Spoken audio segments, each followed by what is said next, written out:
আশা করছি আজকের এপিসোড আপনাদের অনেক ভালো লাগবে। বেশি কথা না বলে সবার আগে চলে যাব আজকের প্রথম ঘটনা।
বলেন যে আপনারা আমার নাতিকে একটা ডিম দেন।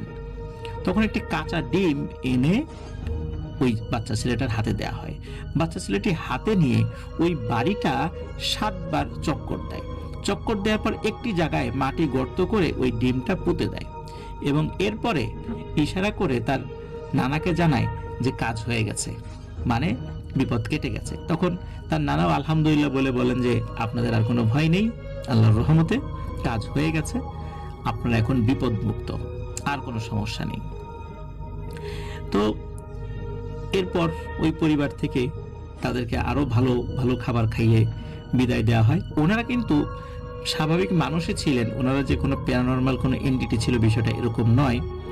ওনারা এক জায়গা থেকে আরেক জায়গায় এভাবেই ভিক্ষা করতেন, অনেকেই তাদেরকে দেখেছেন বা চিনতেন আর কি। তো অনেক আগের কথা তো। তবে ওনারা চলে যাওয়ার আগে বেশ কিছু কথা বলে গিয়েছিলেন, বিশেষ করে ভিক্ষুক, এবং কিছু পরামর্শ দিয়ে গিয়েছিলেন। প্রথম একটা কথা সেটা হলো, ওই ভিক্ষুক বলে গিয়েছিলেন যে এই আকিব খন্দকারের আম্মু বাঁচবে আল্লাহর ইচ্ছায়, তবে তাকে একটি অঙ্গ হারাতে হবে। ঠিকই ওনার আম্মুর নাকের উপরের হাড়টা ভাঙা, আর বেশ কিছু নিয়ম কানুন মেনে চলতে হবে। যেমন ওনার আম্মু কারো মাথার চুল বাঁচতে পারবে না, নিজের ঘর থেকে কাউকে হলুদ বা রসুন দিতে পারবে না, ইত্যাদি ইত্যাদি এমন কিছু নিয়ম কানুন উনি যতদিন বাঁচবেন ততদিন এই কাজটি করে যেতে হবে। আর ওই দুষ্টু জিনটি নাকি একটা পানির দেও, যদিও ইমাম সাহেব বলেছিলেন এক ধরনের কথা, ওনার কথাও ঠিক আছে, তবে ওই যিনি ভিক্ষুক উনিও যে বিষয়টি বলেছিলেন সেটা হলো একটা পানির দেও। তার কথায় রাজি না হয়েও ভালো কাজ করেছে, রাজি হলেও আরো বিপদে পড়তে হতো, আরো ভয়ানক বিপদে পড়তে হতো।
তাহাজ্জুদের নামাজ পড়ছে, তিনি আমাদেরকে বলেছেন তিনি যখন তার পোস্টিং খুলনাতে ছিল তখন তিনি যে বাসায় থাকতো সেই টিনের চালে তাহাজ্জুদের নামাজের পড়ার সাথে সাথেই অনেক শব্দ হতো। তো এটাই ছিল ঘটনা।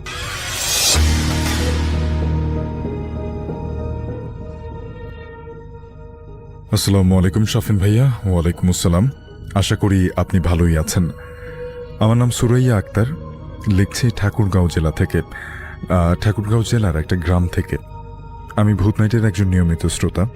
এর আগে নিজের জীবনের একটা ভয়াবহ ঘটনা ভূত নাইটে শেয়ার করেছিলাম। আজকে আরও একটা ঘটনা নিয়ে ভূত নাইটে হাজির হলাম। ভালো লাগলে পড়ে শোনাবেন। ঘটনাটি ঘটে আমার নানু বাড়ির এলাকায়। এলাকাটা হলো খাগড়াছড়ির রামগড় থানা। 2002 সালের ঘটনা। আমার মামার মুখ থেকে আমি ঘটনাটি শুনেছি। আমি মামার ভাষ্য মতোই ঘটনাটা লিখলাম যাতে সবার বুঝতে সুবিধা হয়। আমার নাম সুজন সিনহা। আমি তখন পড়ালেখার পাশাপাশি নিজের একটা ছোট্ট ব্যবসা করতাম। তখন ছিল খুব কনকনে শীত। এবার আমি মূল ঘটনাতে আসি। আমি একদিন রাতে আমার দোকান বন্ধ করে বাড়ির দিকে যাচ্ছিলাম। হঠাৎ দেখলাম আমার এক প্রতিবেশী হন্তদন্ত হয়ে আমার দিকে আসছে। উনি সম্পর্কে আমার চাচা হন। আমি তাকে জিজ্ঞেস করলাম, কি ব্যাপার চাচা, এত তাড়াহুড়ো করে কোথায় যাচ্ছেন? চাচা উত্তরে বললেন, আমার ছোট ছেলেকে সন্ধ্যার পর থেকে খুঁজে পাচ্ছি না। গ্রামের প্রায় সব জায়গা ওকে খুঁজলাম কিন্তু কোথাও পেলাম না। আমি তখন চাচাকে বললাম, চাচা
এবং মেয়ে ছিল, সবাইকে ঘরের ভেতরে বন্দি করে রাখত তার বাবা মায়েরা। এরপর গ্রামের একজন বৃদ্ধ লোক সবাইকে পরামর্শ দিলেন একটা কবিরাজ আনার জন্য। তিনি এটাও বললেন যে এটা কোনো স্বাভাবিক ঘটনা নয়, এটা নিশ্চয়ই কোনো শয়তানের ব্যাপার। পরদিন দুপুরে 3 মাইল দূর থেকে একজন প্রসিদ্ধ কবিরাজ আনা হলো। কবিরাজি ভয়ানক 2টা ঘটনা শোনার পর কিছুক্ষণ ভেবে বললেন, এই গ্রামে নিশ্চয়ই একটা শক্তিশালী এবং ভয়ানক পিশাচ ঢুকে গেছে। সেই পিশাচটা শুধু 10-12 বছরের ছেলেদেরকে টার্গেট করেছে। পিশাচটা এই 2টো ছেলেকে সন্ধ্যার সময় একা পেয়ে ধরে নিয়ে গেছে এবং ওদেরকে কাদার মধ্যে উল্টো করে পুঁতে রেখেছে। কিন্তু পিশাচটা এমন কেন করছে এই ব্যাপারে কবিরাজ কোনো কিছু বলতে পারেননি। কবিরাজ বললেন, এই পিশাচ এমনিতেই এই গ্রাম থেকে যাবে না, ওকে তাড়াতে হবে অনেক সাহসিকতার পরিচয় দিয়ে। পিশাচটা আবারও কোনো ছেলেকে আক্রমণ করতে পারে, তার আগে যেভাবেই হোক ওকে এখান থেকে পাঠাতে হবে। সবাই কবিরাজের কাছে জানতে চাইল যে কি করলে এই পিশাচকে হারানো যাবে। কবিরাজ বললেন, আজকে মধ্যরাতে যদি কেউ একা একা কোনো কবরস্থানে গিয়ে সেখান থেকে সম্প্রতি কবর দেওয়া হয়েছে এমন কোনো একটা কবর থেকে লাশের কাফনের কাপড় কেটে নিয়ে আসতে পারে এবং সেই কাপড় যদি ওই জলাশয়ের কাছে রেখে আসতে পারে, তাহলে ওই পিশাচ আর কিছুই করতে পারবে না। কাজটা অবশ্যই মাঝরাতে করতে হবে। কবিরাজ বললেন, কোনো সাহসী কাউকে আপনারা খুঁজে আনুন, কোনো ভীত মানুষ এই কাজটা করতে পারবে না। গ্রামের একজন যুবক এই ভয়ানক কাজটা করতে রাজি হলো, কিন্তু এর বিনিময়ে সে টাকা দাবি করে।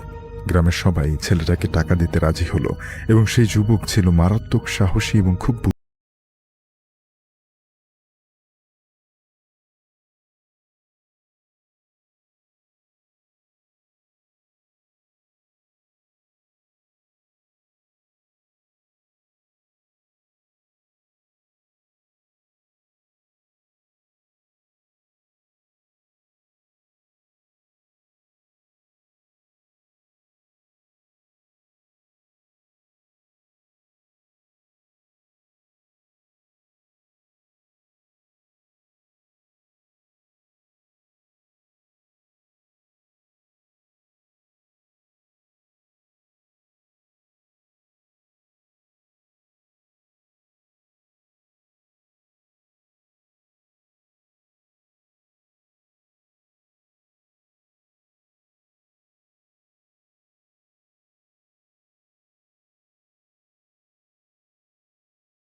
পেছন থেকে আমাকে বারবার কেউ যেন ডাকছে, কিন্তু আমি আর পেছন তাকাচ্ছি না। কিছুক্ষণ পরেই সেই জলাশয়ের কাছে চলে আসলাম।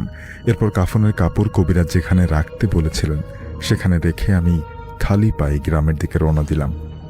আমি গ্রামে পৌঁছানোর পরে কবিরাজের কাছে কবিরাজ আমার কোনো কথা না শুনেই বলল, কাজটা তুমি খুব ভালোভাবে করেছো। কবিরাজ বললেন, এবার আমি একটা মন্ত্র পড়ে দিলেই ওই কাফনের বদৌলতে ওই পিশাচ ওই গ্রামে আর এক মুহূর্ত টিকতে পারবে না। পরদিন সকালে কবিরাজ একটা মন্ত্র পড়ে তার কাজ শেষ করলেন। তারপর কবিরাজ সবাইকে বললেন, এই পিশাচ 10 বছরের বাচ্চাদের ধরে নিয়ে এদের রক্ত শূন্য করে ফেলত, তারপর ওই জলাশয়ে উল্টো করে পুঁতে রাখত। কিন্তু এখন ওই পিশাচ আর কিছুই করতে পারবে না। আপনারা এখন বিপদমুক্ত। এরপর সে কবিরাজ আমাদের গ্রাম থেকে চলে যান। আর কোনোদিন ওই কবিরাজকে আমরা খুঁজে পাইনি। আর ওই যুবক যে এই অসাধ্য সাধন করেছিল তাকেও শর্ত মোতাবেক টাকা দেয়া হয়। তারপর থেকে আর কোনো সমস্যা হয়নি। ভাই, এটা অনেকের কাছেই বানোয়াট মনে হতে পারে, কিন্তু এই ঘটনাটি আসলেই সত্য। আমার মামা নিজে এই ঘটনার সাক্ষী এবং তার আশেপাশে অনেক লোক, তার গ্রামের অনেক লোক এই ঘটনা প্রত্যক্ষ দেখেছেন। যদি প্রচারযোগ্য মনে করেন তাহলে পড়ে শোনাবেন। এটাই ছিল আমার ঘটনা। আসসালামু আলাইকুম। আমি চেষ্টা করব আরও কিছু সংগ্রহ করে ঘটনা ভূত নাইটে পাঠাতে। আমি বিদায় নিলাম। আল্লাহ হাফেজ। ঘটনাটি আপনাদেরকে পাঠিয়েছেন সুরাই আক্তার, ঠাকুরগাঁও থেকে।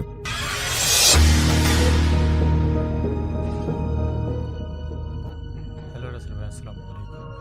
আজকে যে ঘটনাটি নিয়ে আপনাদের মাঝে হাজির হয়েছি, এই ঘটনাটি আমাকে পাঠিয়েছেন নাকেশ্বরী থেকে সাইফুল।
দূর পর পর এরকম তাঁবুগুলো আলোকসজ্জা করা, এটা তো আসলে মেলা হতে পারে না।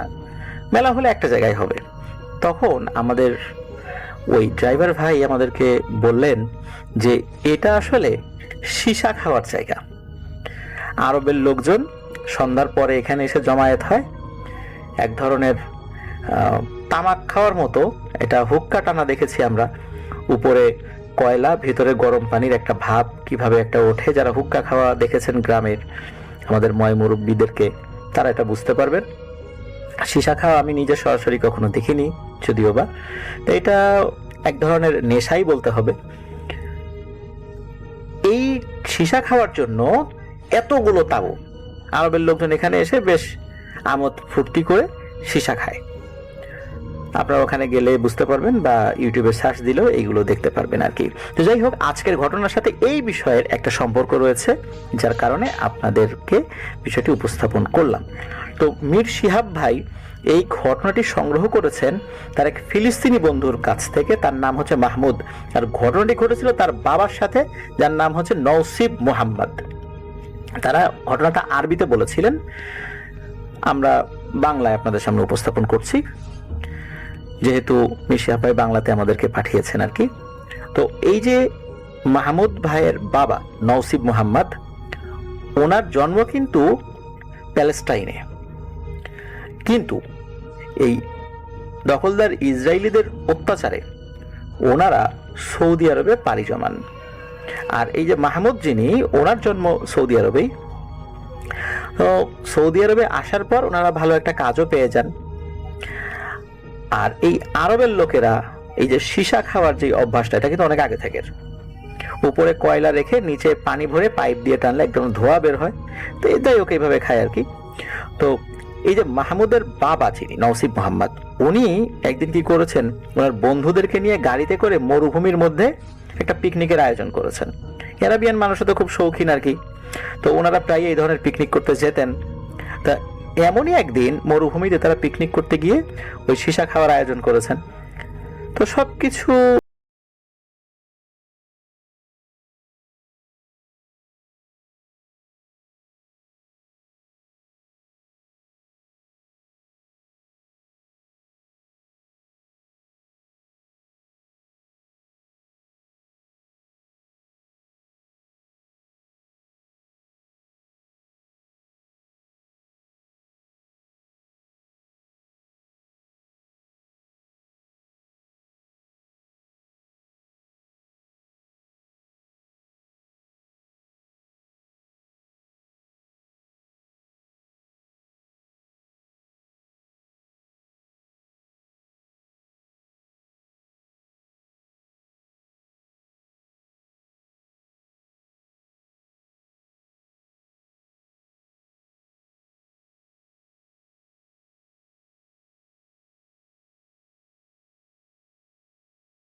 ভালো ও সোমবার এবং বৃহস্পতিবার নফল রোজা রাখে, যেটা সুন্নাহ দ্বারা প্রমাণিত।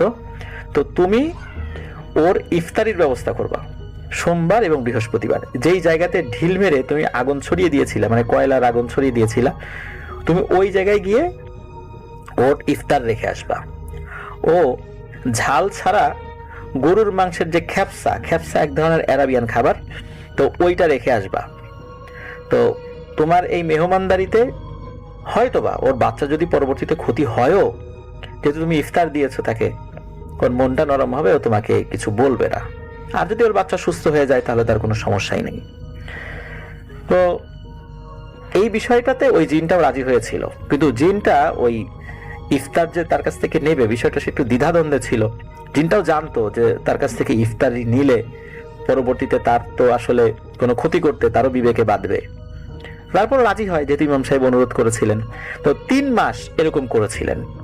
ওই জায়গাটা খুব বেশি দূরেও ছিল না ওই নসিব মোহাম্মদের বাসা থেকে। তো 3 মাস এমনটা করেছিলেন। 3 মাস উনি মাঝে মাঝে স্বপ্নে ওই জিনটাকে দেখতেন। ওই জিনটা ভয় দেখাতো যে আমার বাচ্চার যদি কিছু হয় রে নসিব, তোর কিন্তু আমি ছাড়বো না। তো 3 মাস পর ইমাম সাহেব জানেন যে ওর বাচ্চা সুস্থ হয়ে গেছে, আর 3 মাস পরে উনিও এই বিষয়টা থেকে একদম মুক্তি লাভ করেন। পরবর্তীতে ওনার সাথে আর কোনো ঘটনা ঘটেনি। তো এরকম 3টা মাস ওনার সাথে এরকম প্রবলেম চলেছিল। প্রিয় লিসেনার্স, এটি ছিল ঘটনা। আর আশা করছি ঘটনাটি আপনাদের ভালো লেগেছে। এর মধ্যে শিক্ষণীয় ব্যাপারও রয়েছে। এর আগেও আমরা একটা শর্ট আপলোড করেছিলাম, সেখানে সৌদি আরবের একটি বিষয় আপনাদেরকে বলেছিলাম যে বেসিনে গরম পানি ঢালার সময় ওই পাইপের মধ্যে থাকা একটি জিন মারা গিয়েছিল। এটা কিন্তু এই ঘটনা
আলাদাভাবে পানি গরম করে বালতির মধ্যে ঢেলে গোসল করি বা অন্যান্য কাজ করি, হুটহাট করে ঢেলে দেই।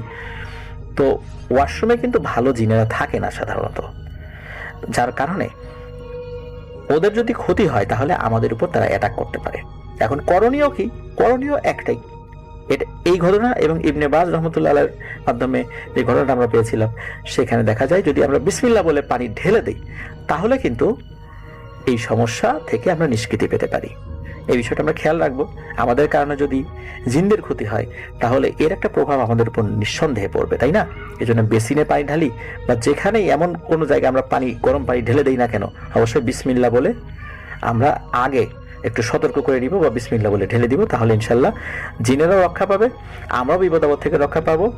শুধু জিনেরা না, সেখানে তো এমন কোনো প্রাণী থাকতে পারে, কুকুর থাকতে পারে, বিড়াল থাকতে পারে, দেখলো বাসার বাইরে আমরা ঢেলে দিয়েছি, তাদের গায়ে পড়তে পারে, ওদের অভিশাপের কিন্তু আমরা শিকার হব। এই জন্য আল্লাহ আমাদেরকে এই বিষয়ে সতর্ক থাকার তৌফিক দান করুক। ধন্যবাদ মীর শিহাব ভাইকে, চমৎকার একটি ঘটনা আমাদেরকে পাঠিয়েছেন।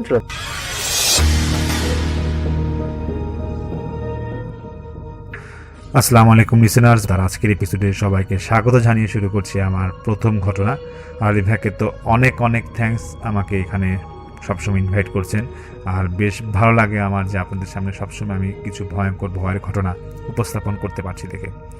তো আজকে শুরুতে যে ঘটনাটা আমি শেয়ার করবো সেটা আমাকে পাঠিয়েছেন আরিফ ভাই। আপনার তসলিম সাহেবের বেশ কিছু ঘটনা গত 2 সপ্তাহ শুনেছিলেন, তো ওনারই একটা ঘটনা আরিফ ভাই আজকে আমাকে পাঠিয়েছেন। আরিফ ভাই বরিশাল বিভাগের কোন একটা জেলায় থাকেন, সেই জেলার নাম তিনি উল্লেখ করতে বারণ করেছেন। তো এই ঘটনাটা ঘটে 2018 সালে ওনাদের পরিবারের সাথে। আর এই সমস্যাটা যেটা হয়েছিল সেটা এই তসলিম সাহেব এটা সমাধান করেন। তো আরিফ ভাইয়ের ফ্যামিলি ব্যাকগ্রাউন্ড সম্পর্কে একটু বলে নিচ্ছি। উনি ওনার আব্বা আম্মা সহ শহরের দিকে থাকতেন। 18 সালে ওনার বয়স ছিল 18 কি 19 বছর।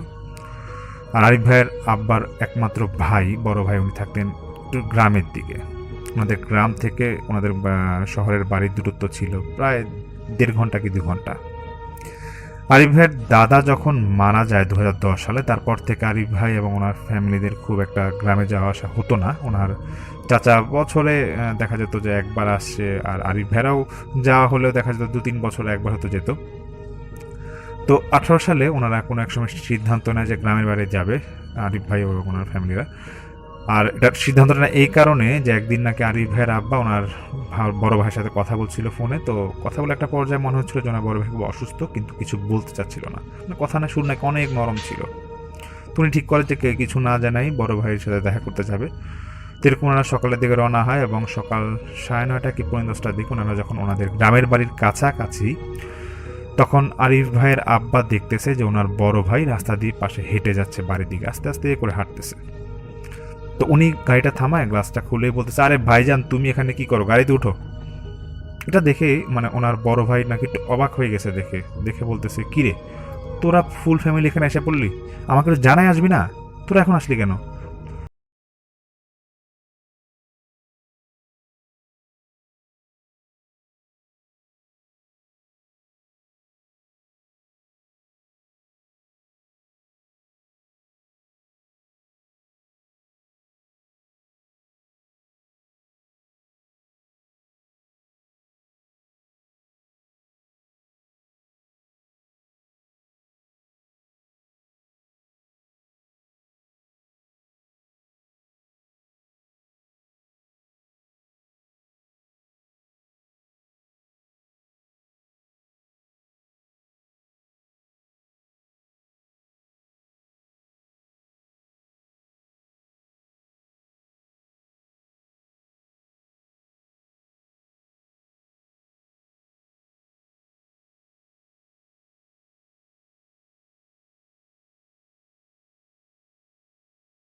যে তুই যে আসলি তোর বউ বাচ্চা নিয়ে, তোর জন্যই ভালো হবে তুই খাবার মানে দুপুরে খাওয়াটা খেয়ে চলে যা তোর বউ বাচ্চাকে নিয়ে, এখানে থাকিস না, এখানে খুব সমস্যা হইতেছে। তারই ভাই আপনার নাকি একটু মন খারাপ হয় যে কি সমস্যা, উনি ভাবে যে হয়তো পারিবারিক কোনো কলহ নাকি। তো বলতেছে যে ঠিক আছে ভাইজান, তোমার যদি কোনো সমস্যা হয় দুপুরে খাওয়ার পর না, আমরা এখনই চলে যাব। তো ওনারা নাকি ওনার আরিফ ভাই আব্বা নাকি ওনাকে এবং আরিফ ভাইকে এবং ওনার আম্মাকে, আরিফ ভাইয়ের আম্মাকে বলতেছে যে আচ্ছা তোমরা একটা 1 ঘন্টা রেস্ট নাও, আমরা চলে যাবো, এখানে থাকবো না। তো ওনারটা অবাক হয়েছে, কেন কি হয়েছে? বলছে থাকবো না, আমরা থাকবো না, চলো। তো ওনারা কি যখন মানে শহরের দিকে ব্যাক করবে মানে ঘন্টাখানিক পরে, এমন টাইমে আরিফ ভাইয়ের চাচতো ভাই সোহেল উনি ঘরে ঢুকতেছিল এবং বলতেছে, যারে চাচা তোমরা আসলা, তোমরা বলে আসবে না, তোমরা হঠাৎ করে এসে পড়লে এখানে, কখন আসছো এরকম বলতেছে। তখন আরিফ ভাইয়ের আব্বা বলতেছে যে আমি তো আসছিলাম থাকার উদ্দেশ্যে, কয়েকদিন থাকবো, কিন্তু তোর আব্বা কি করতেছে, তোদের নাকি কি সমস্যা চলতেছে বাসার মধ্যে, এই জন্য আমার চলে যাইতে বলে। ঠিক আছে আমি চলে যাবো, উনি একটু রাগে সুরে বলতেছে। তখন সেই সোহেল তিনি মানে আরিফ ভাই চাচতো উনি বলতেছে যে চাচা একটা ঘটনা তো আছে, এখানে সমস্যা হইতেছে, এই জন্য হয়তো আব্বা বলছে ঠিক আছে আমি তোমাদেরকে খুলে বলতেছি, বসো। এটা বলতেই নাকি তখন নাকি 12টা কি 12:30 বাজবে দিনে। বাইরে যে আমাদের ড্রাইভার ছিল, আরিফ ভাই যে গাড়িতে আসে ড্রাইভার ছিল, ড্রাইভার নাকি চিৎকার দিয়ে উঠছে, বলতেছে যে ও মা ব্যথা পাইলাম। এটা বলে সবাই নাকি বাইরে যাচ্ছে। বলছে কি হয়েছে তোমার? দেখতেছে ওর মাথা দিয়ে নাকি রক্ত পড়তেছে। ও বলতেছে কে জানি ঢিল মারলো আমারে, আমার মাথাটা শেষ করে দিছে একবারে। তাড়াতাড়ি ওরে বাসায় মানে ঘরের মধ্যে সবাই মানে ব্যান্ডেজ লাগাই দিতেছে এবং ওনাদের বাড়ির একজন লোককে পরে ওই মানে গাড়ির ড্রাইভারকে নিয়ে হসপিটালে গেছে, মানে যদি কোনো চিকিৎসা করা লাগে, যাই হোক। তো তখন সেই সোহেল মানে উনি বলতেছে ওনার মানে আরিফ ভাইয়ের আব্বাকে এবং সবাইকে বাসা বলতেছে যে আমাদের বাসা কয়েকদিন ধরে সমস্যা চলতেছে, প্রায় 1 মাসের উপর হবে, যে হঠাৎ করে মানে বাসার মধ্যে ঢিলাঢিলি শুরু করে কে জানি, আর আব্বাকে নাকি প্রায় অনেকেই নাকি বাইরে দেখে, আর দিনে হোক রাতে হোক আব্বাকে নাকি দেখে, কিন্তু আব্বা তো প্রায় 1 মাসের উপর ঘর থেকে বের হয় না এই কারণে। তো আরিফ ভাই বলতেছে যে এটা বলার পর নাকি ওনার বেশ ভয় লাগতেছিল, কারণ উনি বলতেছে যে আমরা তো চাচারা এখন কিছুক্ষণ আগে আসার আগে দেখলাম।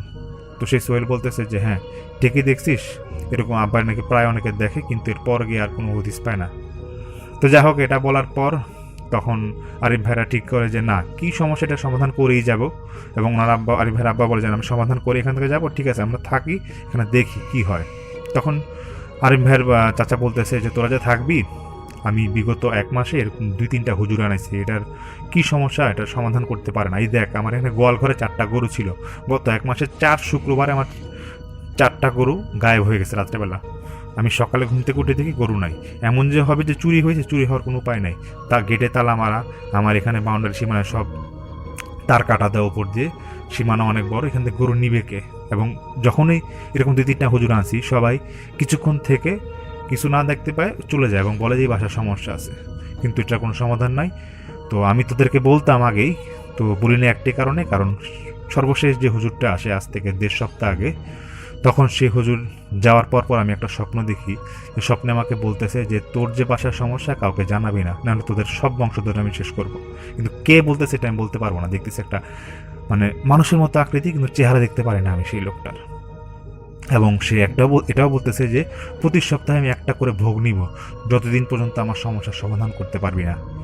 এটা বলার পর আরিফ ভাইয়ের আব্বা ওনারা বলতেছে যে দেখো এটা এখন কি হইতেছে বুঝতেছি না, একটা ভালো হুজুর দেখানো হতে দরকার, ঠিক আছে আজকে রাতে আমরা থাকি, দেখি কি হয়। তো সন্ধ্যার পর যখন ওনারা সব বাড়ির মধ্যে, তখন হঠাৎ করে নাকি ওনাদের যে বাড়ির টিনের চাল ছিল সেখানে একটা গাছের ডাল ভেঙে পড়লে যেরকম আওয়াজ হয় এরকম জোরে একটা আওয়াজ হয়েছে। তখন আরিফ ভাইয়ের বড় চাচা বলতেছে যে শুরু হয়ে গেল আমার বাসা তাণ্ডব, এরকম প্রায় সন্ধ্যায় হয়।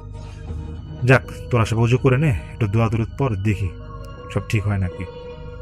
এরকম নাকি আরিফ ভাই বলে যে আমরা বাড়ির থেকে তো বের হই না, ভিতরে ওয়াশরুম চলে আমরা উজু টুজু করে সবাই মানে একটু দোয়া দুধ পড়তেছিলাম। তো সেই রাতটা নাকি আরিফ ভাই বলে যে অনেক কষ্টে পার করছি। তো সকালবেলা ঘুম থেকে উঠেই ওনার আব্বা সিদ্ধান্ত নেয় যে তসলিম সাহেবকে ডাক দিবে, কারণ তসলিম সাহেব ওনাদের খুব ঘনিষ্ঠ ছিল। তো এটা ঘটার পর তসলিম সাহেব ওনার ডাকে। তো তসলিম সাহেব সেদিন উনি বলে যে ঠিক আছে উনি জোহরের পর আসবে। তো জোহরের পর যখন তসলিম সাহেব আসে, উনি ওই শহরের দিকে মানে এসে পড়ে, কারণ ওনাদের সাথে আরিফ ভাইদের ফ্যামিলির সাথে নাকি খুব ভালো একটা সম্পর্ক ছিল না। যাই হোক, তো আসার সঙ্গে সঙ্গে নাকি বাড়িতে ঢুকেই তসলিম সাহেব বলতেছে আরিফ ভাই এবং ওনাদের ফ্যামিলিদেরকে যে এই বাসায় তো সমস্যা আছে, ঢুকেই তো বুঝতে পারতেছে আপনি কীভাবে এতদিন থাকছেন। যাই হোক, উনি পরে সম্পূর্ণ ঘটনা শুনে তো তসলিম ভাই বলে যে দেখেন এশার নামাজটা আমরা শেষ করি সবাই একসাথে, আর ঘরেই আমরা পুরুষ যারা আছি তারা জামাতি নামাজটা পড়বো, আর ঘরে পুরুষ মহিলা যারা আছে সবাই উজু করা থাকবেন, আর ভয় পাবেন না, কোনো সমস্যা নাই, বাসায় কিছুই হবে না, আমি আছি যেখানে, আল্লাহ দিলে সব সমস্যার সমাধান একটা আমি করেই দিব। তো তারপর উনি নাকি এরকম সবাই তা উজু করে এশার নামাজের পর, এবং বাইরে থেকে কয়েকজন ওনাদের আত্মীয় স্বজন দুঃসম্পর্কে যারা আত্মীয় আছে আরিফ ভাইদের, ওনারা কয়েকজন আসে। তো উঠানে নাকি এরকম একটা মানে আসর বসানো হয়, মহিলারা ছিল ভিতরেই, এবং উঠানে আসরটা বসা এইভাবে যে চারপাশে একটা সীমানার মতো করা হয়, মানে গোল করে বৃত্তাকার সীমানা করা হয়। এবং এটা করার পর তসলিম সাহেব বলেন যে একটু গরম পানির ব্যবস্থা করার জন্য, এবং উনি একটা পাত্রে উনি যেখানে বসেন আসলে একটা গরম পানি একটা সাইডে রাখেন। তো রাখার পর উনি আগে বলেছিলাম যে উনি একটা পয়সা দিয়ে কাজ করেন, তো উনি ওনার পয়সাটা বের করেন এবং একটু আলোর ব্যবস্থা মানে মোমবাতিতে একটু আলোর ব্যবস্থা করেন, এখানে কয়েকটা মোমবাতি জ্বালায়। তসলিম সাহেব নাকি অনেকক্ষণ ধরে নাকি উনি আমল করছিলেন এবং জোরে জোরে কোরআন তেলাওয়াত করছিলেন, কিছুতেই কিছু হচ্ছিল না। সবাই নাকি তাকায় আছে যে হুজুর কী করে এগুলা। তো প্রায় 1.5 থেকে 2 ঘন্টা আমল করার পর ওনার যে বন্ধু জিন আছে, মানে তসলিম সাহেবের সাথে যে জিনটা কাজ করবে, সেই বন্ধু জিন তসলিম সাহেবের কানে কানে নাকি এসে বলতেছে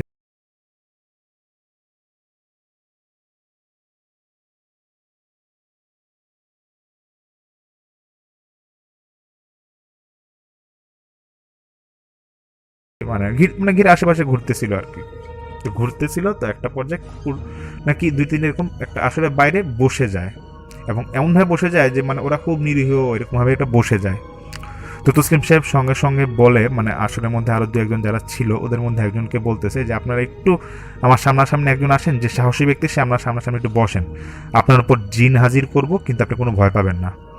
তো এরকম প্রথমে আসলে এটা ভয় পেয়ে যাচ্ছিল, কেউ রাজি হচ্ছিল না। তো অনেক বলার পরে সেই সোহেল মানে এই আরিফ ভাইয়ের চাস্তো ভাই বলে যে হ্যাঁ আমার উপর আচার করো না, কোনো সমস্যা নাই, আমি আসি। তুমি এরকম আসে তো কিছুক্ষণের মধ্যে নাকি সোহেল সাহেবের উপর এক জিন ভর করে, এবং সেই জিন যখন ভর করে তখন তসলিম সাহেব প্রথমে এসে নাকি খুব বকাবকি করতেছিল যে আমার কেন ডাকলি তুই এখানে, আর এই ছেলের মানে তুই যার উপর ভর করে আমার আনছিস আমি কিন্তু তার এমনি শেষ করে দিব, আমি বংশধর কাউরে রাখবো না। তখন তসলিম সাহেব বলতেছে তোর কী সমস্যা হয়েছে বলতো আমাকে।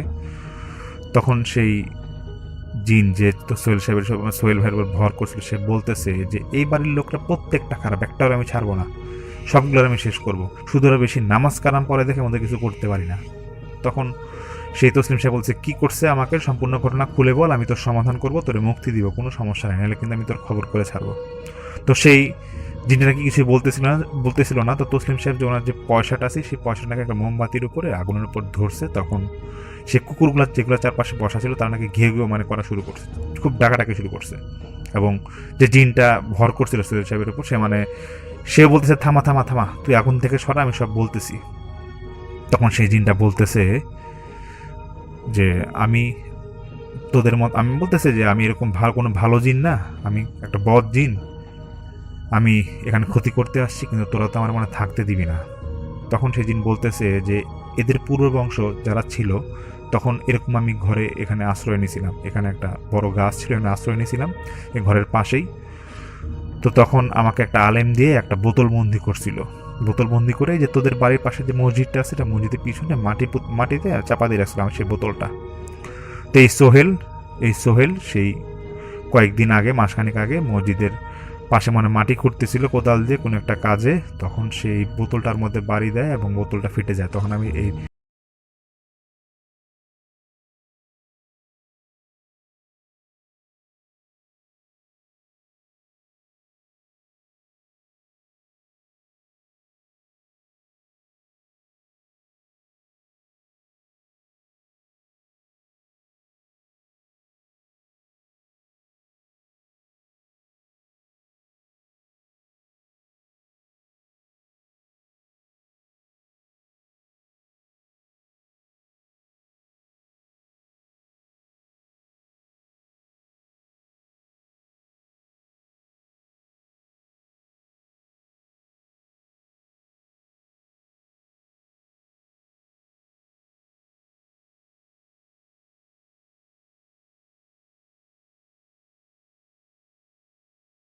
বন্ধুরা এরকম বলতেছে। তো তসলিম সাহেব বলতেছে তোর যে সমস্যার সমাধান আমি করতেছি দাঁড়া।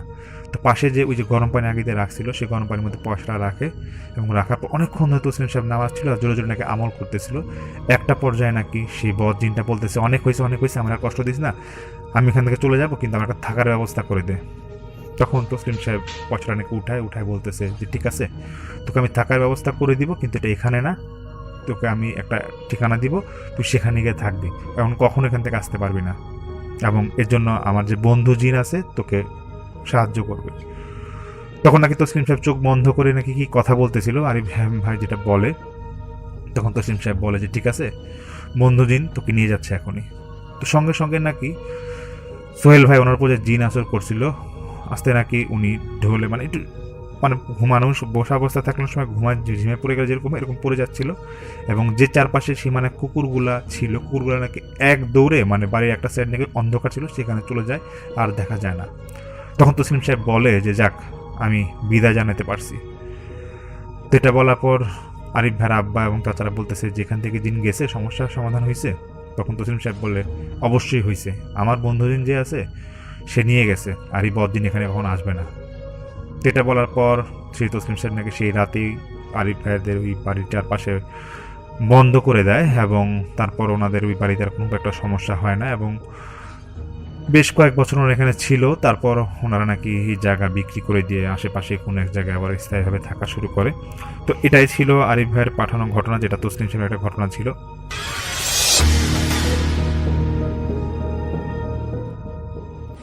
হ্যালো লিসেনার, আসসালামু আলাইকুম।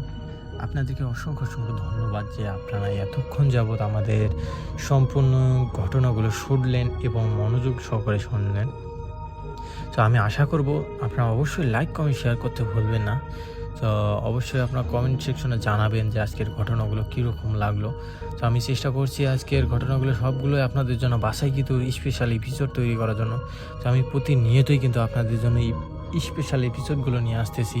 তো অবশ্যই আপনারা কমেন্ট সেকশনে জানাবেন যে আপনাদের এই ঘটনাগুলো কীরকম লাগতেছে। আর আজকে যে 5টা ঘটনা ছিল এবং যে ঘটনাগুলো ছিল সবগুলোই আপনাদের কীরকম লাগছে এবং কার ঘটনাটি কীরকম লাগলো এই কথাটি অবশ্যই কমেন্ট সেকশনে জানাবেন। আর আমরা চেষ্টা করব আপনাদের জন্য এরকম ঘটনাগুলো নিয়ে আসার জন্য প্রতিনিয়তই। তো অবশ্যই আপনারা কমেন্ট সেকশনে জানাবেন যে কার ঘটনাটি কীরকম লাগলো। তো এর পরবর্তীতে আপনাদের জন্য আমরা আরও সুন্দর সুন্দর ঘটনা নিয়ে হাজির করব ইনশাল্লাহ। তো আপনাদের সাথে যদি নিজেদের সাথে এরকম কোনো ভৌতিক ঘটনা এবং পার্শ্ববর্তী আত্মীয় বা কারোর সাথে এরকম ভৌতিক ঘটনা হয়ে থাকে তাহলে আমাদের সাথে শেয়ার করতে পারেন। আমরা চেষ্টা করব যদি ঘটনাটি সিলেক্টেড হয় আমাদের এই চ্যানেলে পাবলিশ করার জন্য।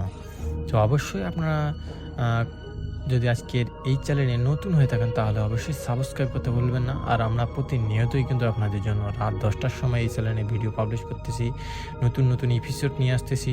সো অবশ্যই আপনারা আমাদের এই এপিসোডগুলো শুনতে হলে সাবস্ক্রাইব করতে হবে এবং পাশে থাকা বেল আইকনটি অন করে দিবেন যাতে করে আমাদের নতুন এপিসোড আসার সাথে সাথে আপনাদের মাঝে হাজির হয়ে যায়।